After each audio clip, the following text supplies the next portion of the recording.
Assalamualaikum warahmatullahi wabarakatuh. Semoga kita selalu sehat dan selalu dalam lindungan Allah Subhanahu wa taala. Saya akan menceritakan perjalanan kami menuju ke Malaysia dari pelabuhan Sri Bintang menuju pelabuhan Setulang Laut. Perjalanan menuju ke Setulang Laut kurang lebih 2 jam. Setibanya di pelabuhan Setulang Laut, kami langsung melakukan pengecekan imigrasi di pelabuhan Setulang Laut. Kemudian kami menunggu bus untuk menemani perjalanan kami selama KKLN, kuliah kerja luar negeri. Setibanya di imigrasi Malaysia yang mau masuk ke Singapura, kami melakukan pengecekan imigrasi lagi. Jangan lupa sebelum masuk ke Singapura kita mendownload aplikasi MyACA. Nah, sama-sama kita lihat kita sudah sampai di Singapura. Singapura adalah negara yang kecil. Walaupun demikian, Singapura dijuluki sebagai naga kecil Asia. Hal itu didasari atas keberhasilan Singapura menunjukkan bahwa suatu negara yang nyaris tanpa sumber daya alam dapat menciptakan keuntungan ekonomi dan memiliki pengaruh yang luas melampaui wilayahnya.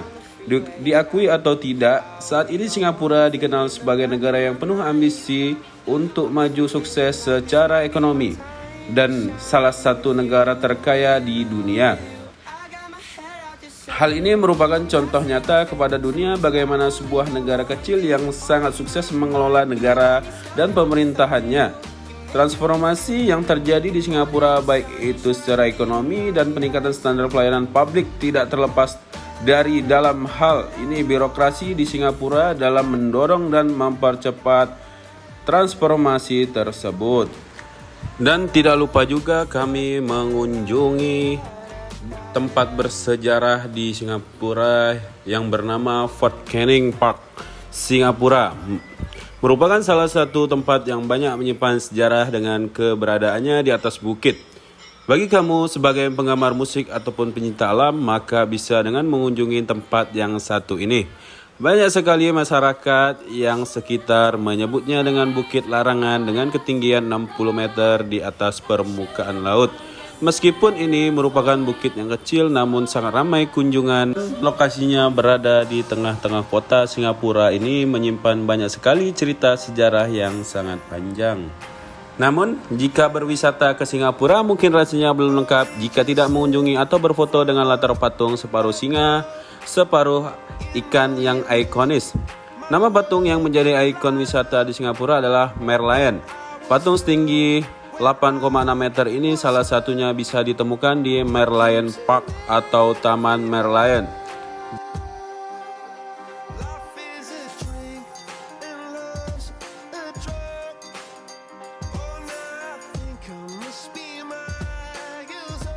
Kemudian kami melanjutkan perjalanan lagi dari Singapura menuju ke Thailand via jalur darat.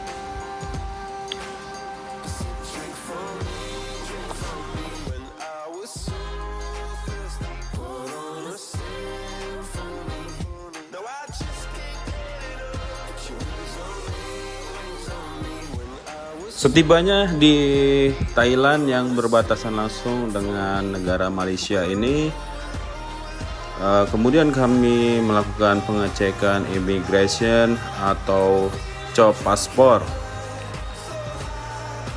Kemudian kami melanjutkan perjalanan menuju ke kota Hat Yai yang terletak di selatan Thailand. Hat Yai merupakan nama kota yang terletak di Thailand bagian selatan. Terletak ini di dekat perbatasan Malaysia dengan memiliki jumlah penduduk sebanyak 156.802.000 jiwa. Di daerah kota dan di daerah metropolitan berjumlah kurang lebih 800.000 jiwa. Kota ini merupakan kota terbesar di Provinsi Songkhla. kota terbesar dari selatan Thailand dan kota terbesar ketiga di negeri Gajah Putih ini setelah Bangkok dan Chiang Mai. Kota ini sering disalahpahami sebagai ibu kota dari Provinsi Songkhla, padahal ibu kota dari provinsi itu sendiri adalah kota Songkhla. Nah, belum lengkap dong rasanya kalau kesini belum beli oleh-oleh khas Songkhla ini. Dan kemudian kami mengunjungi Klong Hai Floating Market. Hat Yai cukup terkenal sebagai salah satu surga makanan yang menawarkan berbagai pilihan makanan yang unik. Pasar terapung Klong Hai merupakan destinasi yang cukup unik dan wajib dikunjungi apabila berkunjung ke Hat Yai. Mayoritas penjual di sini berada di dalam sampan, di tebing sungai, dan pelanggan hanya perlu berjalan di kawasan jembatannya untuk membeli.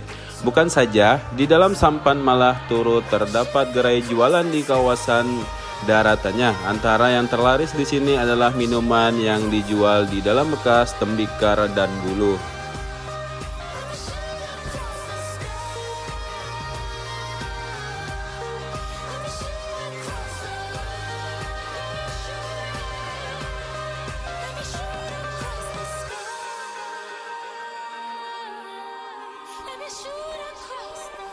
Setelah itu, yang tidak kalah menarik di sini adalah ASEAN Night Bazaar. ASEAN Night Bazaar merupakan pasar malam terbesar yang beroperasi pada jam setengah 5 petang hingga 10 malam. Di sini Anda bakal rambang mata melihat barang jualan yang jarang dilihat di tempat lain. Semestinya, berbagai makanan khasnya yang viral boleh didapat di pasar 2 tingkat ini. I just wanna be someone. I just wanna be someone. Dive and disappear without a trace. I just wanna be someone. Well, doesn't everyone? Konsulat Republik Indonesia di Songkhla atau bisa disebut Kerajaan Thailand. Hubungan bilateral, kerja sambil bilateral di antara Indonesia dan Thailand diwujudkan untuk memenuhi kepentingan kedua negara. Saat ini terdapat 2 kantor perwakilan Indonesia di Thailand. Kantor perwakilan pertama merupakan Kedutaan Besar Republik Indonesia di Bangkok, dan yang kedua adalah Konsulat Republik Indonesia KRI di Songkhla. Tugas pokok KRI Songkhla yang didirikan pada tahun 1997 ini adalah melaksanakan hubungan konsuler sesuai Konvensi Warga Indonesia 1963. Keberadaan KRI Songkhla merupakan wujud nyata adanya kepentingan Indonesia di wilayah selatan Thailand. Selain untuk mendorong peningkatan kerjasama bilateral Indonesia dengan Thailand, KRI Songkhla juga mendukung pelaksanaan kerjasama subregional Indonesia, Malaysia, Thailand. Dibentuk untuk mempercepat proses pembangunan di kawasannya, yaitu seluruh provinsi di Sumatera, 14 provinsi selatan Thailand, dan negara-negara bagian di Semenanjung Malaysia. KRI Songkhla mengembangkan kerjasama bilateral yang saling menguntungkan pada bidang ekonomi dan sosial budaya. Adapun rincian masing-masing bidang adalah sebagai berikut. Yang pertama, bidang ekonomi. Sektor ekonomi unggulan di selatan Thailand adalah perikanan, perkebunan karet, perkebunan kelapa sawit, dan pariwisata. Meskipun sektor ekonomi tersebut memiliki kemiripan dengan Indonesia, namun dapat saling melengkapi dan memperkuat antara kedua negara. Hubungan dan kerjasama bidang ekonomi antara Indonesia dengan selatan Thailand diuntungkan dengan kedatangan jarak serta kemiripan budaya dan bahasa antar negara. Sebagai contoh, produk Indonesia banyak diminati di masyarakat selatan Thailand. Produk-produk tersebut antara lain seperti kain sarung, perlengkapan sholat, batik, dan makanan ringan. Demi lebih mengenalkan produk Indonesia di selatan Thailand, KRI Songkhla berpartisipasi pada berbagai kegiatan seperti Melayu Day, Pakaian Melayu, World Effect Thailand, Satuan Halal Street, dan lainnya. Sebaliknya, pengusaha di selatan Thailand juga secara rutin mengikuti Trade Expo Indonesia. Selain perdagangan, terdapat 2 perusahaan dari selatan Thailand yang berinvestasi di Indonesia. Pertama, Sri Treng Agro Indonesia Publicom Ltd yang bergerak di bidang pertanian dan industri karet serta memiliki investasi di Palembang sejak 2005 dan di Pontianak sejak 2009. Perusahaan kedua adalah Chotchwet Manufacturing Publicom, perusahaan di sektor perikanan yang memiliki investasi di Banyuwangi sejak 2020. Kemudian yang kedua, bidang sosial dan budaya. Masyarakat Indonesia dan selatan Thailand memiliki kemiripan budaya, agama, dan bahasa. Kemiripan tersebut merupakan fondasi utama kerjasama di bidang pendidikan. Terdapat lebih dari 2.500 pelajar selatan Thailand yang telah melanjutkan pendidikannya ke Indonesia, baik melalui skema beasiswa maupun mandiri. Sebaliknya, jumlah perguruan tinggi di Indonesia yang membuka kerjasama di selatan Thailand juga semakin meningkat. Kegiatan pendidikan Indonesia di selatan Thailand antara lain beasiswa S1 sampai S3, magang, studi banding, program pertukaran pelajar, dan lainnya.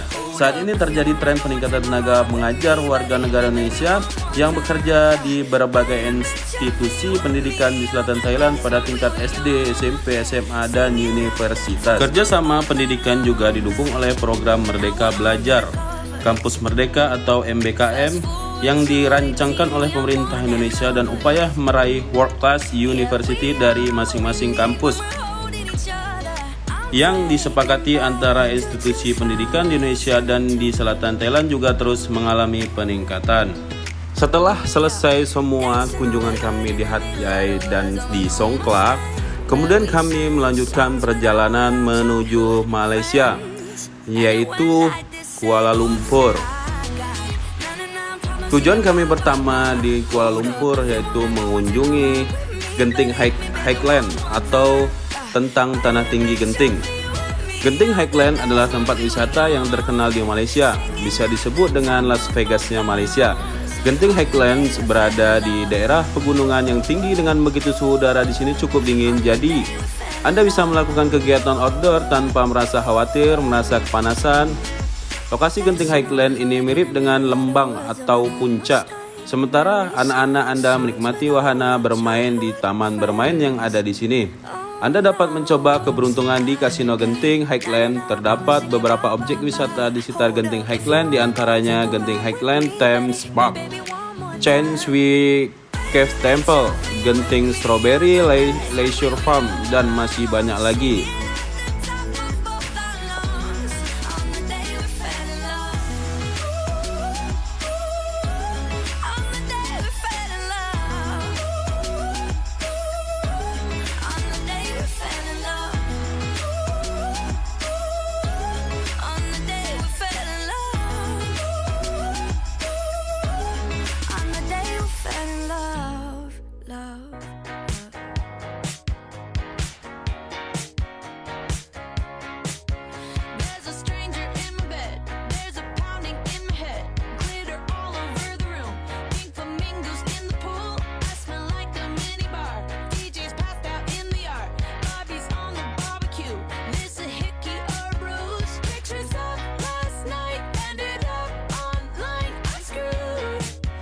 Dalam kunjungan saya ke Kuala Lumpur, ibu kota Malaysia, sangat terasa bahwa kota ini adalah kota metropolitan yang diikuti dengan urbanisasi maupun migrasi penduduk baik domestik maupun internasional yang dari tahun ke tahun meningkat secara signifikan.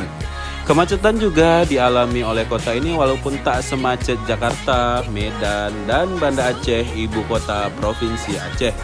Untuk mengatasi kemacetan dan meningkatkan pelayanan publik, Kuala Lumpur atau disebut KL, Malaysia telah menyediakan transportasi publik perkotaan berupa kereta api dan bus secara terpadu.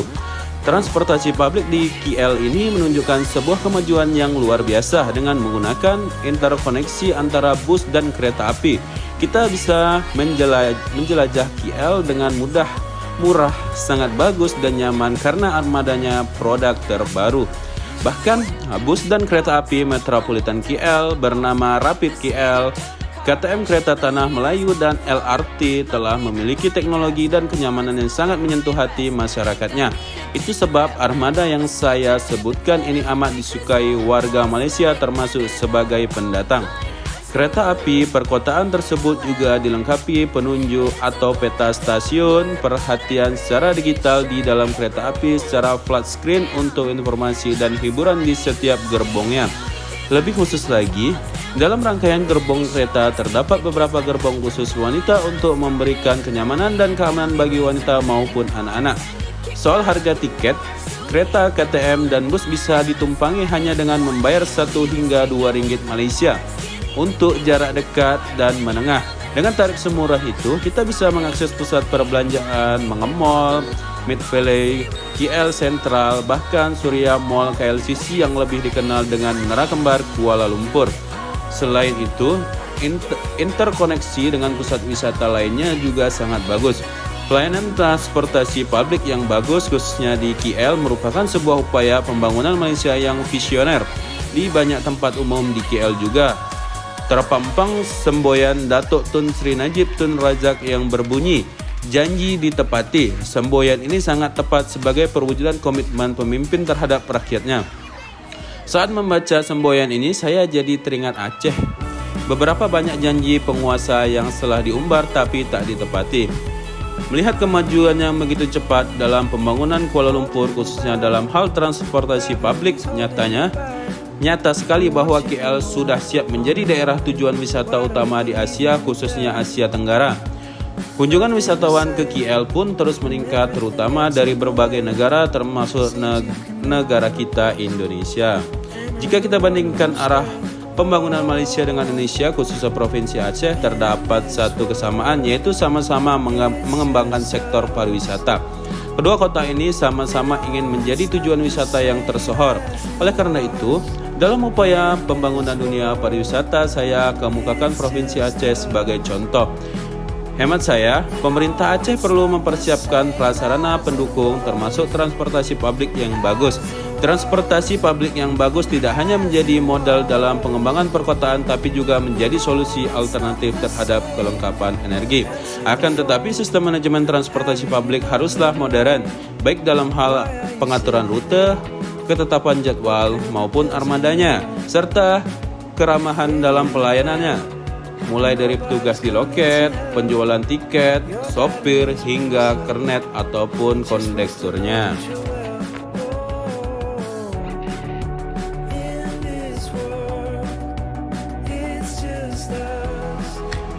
Siapa sih yang gak kenal sama tempat yang sebagus ini?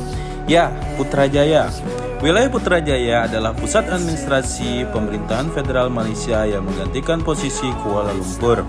Didirikan pada 19 Oktober 1995, namanya diambil dari nama Perdana Menteri Malaysia yang pertama, Tunku Abdul Rahman Putra, dan juga menjadi wilayah persekutuan Malaysia yang ketiga. Dua wilayah lainnya adalah Kuala Lumpur dan Labuan.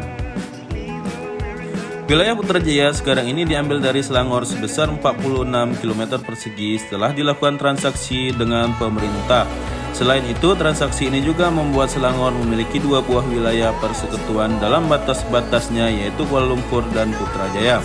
Kota ini terhubung dengan Bandara Internasional Kuala Lumpur KLIA serta Kuala Lumpur dengan KLIA Transit. Letaknya ini juga berada dalam multimedia super koridor, begitu juga dengan Siber yang terletak di barat Putrajaya.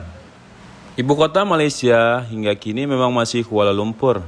Namun, sejak 1990-an, Malaysia mulai membangun pusat pemerintahan yang kini dikenal sebagai Putrajaya. Lokasi gedung-gedung kementerian dan lembaga negara pindah ke kota yang permai ini.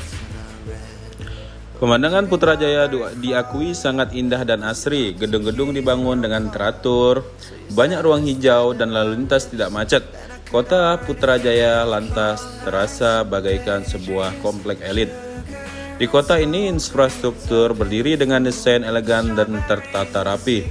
Ada banyak taman untuk rekreasi dan observasi, sungainya bersih, burung gagak terlihat terbang bebas, ada banyak sekolah internasional, jalanan lenggang seperti Jakarta ketika lebaran dan kotanya sangat ramah pejalan kaki. Kantor pemerintahan Putrajaya pun memiliki rerumputan luas dan jelang tengah malam terlihat masih ada orang piknik di sana. Namun kota hijau ini sangat hening, terlalu hening. Pejabat pemerintah Putrajaya menyebut kota ini bisa menampung 350.000 orang, tetapi hingga penghuni kota belum mencapai 50% dari kapasitas tersebut. Kafe-kafe di pinggir jalan hingga jaket hijau ojol cukup sulit ditemui. Salah satu perbedaan paling mencolok antara Putrajaya dan Nusantara adalah lokasi dengan pusat ekonomi. Beruntung jarak Kuala Lumpur dan Putrajaya bisa ditempuh dengan jalur darat.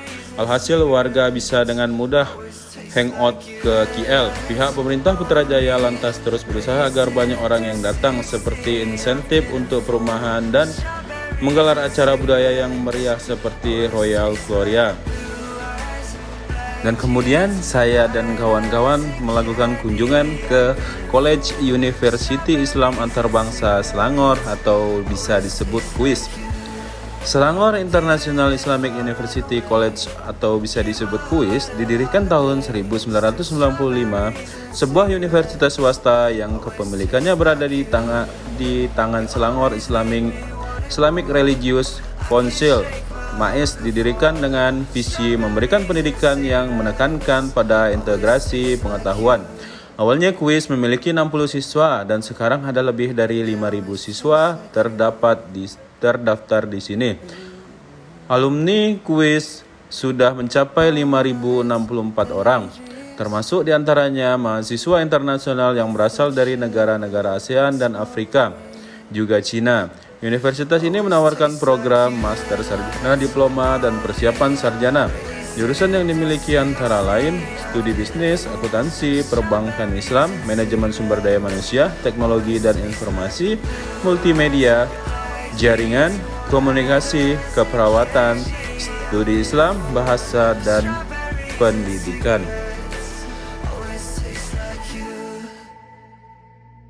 When the lights are out, my heart is your home. When the stars are crashing, your heart is my own. And it goes on and on and on. Love goes on and on and on. Oh yeah, oh my darling, would you take me? Dan sebelum pulang, kami tidak lupa juga untuk singgah di College Profesional Mara Bandar Melaka untuk melakukan silaturahmi.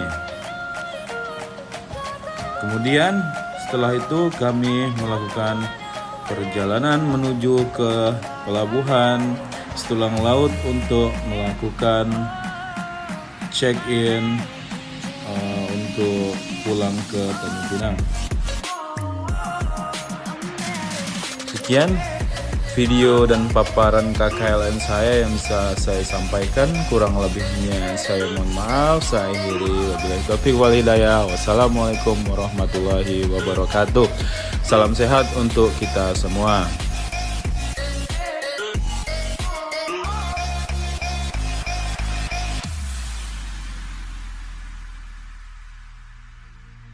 When the lights are out, my heart is your home.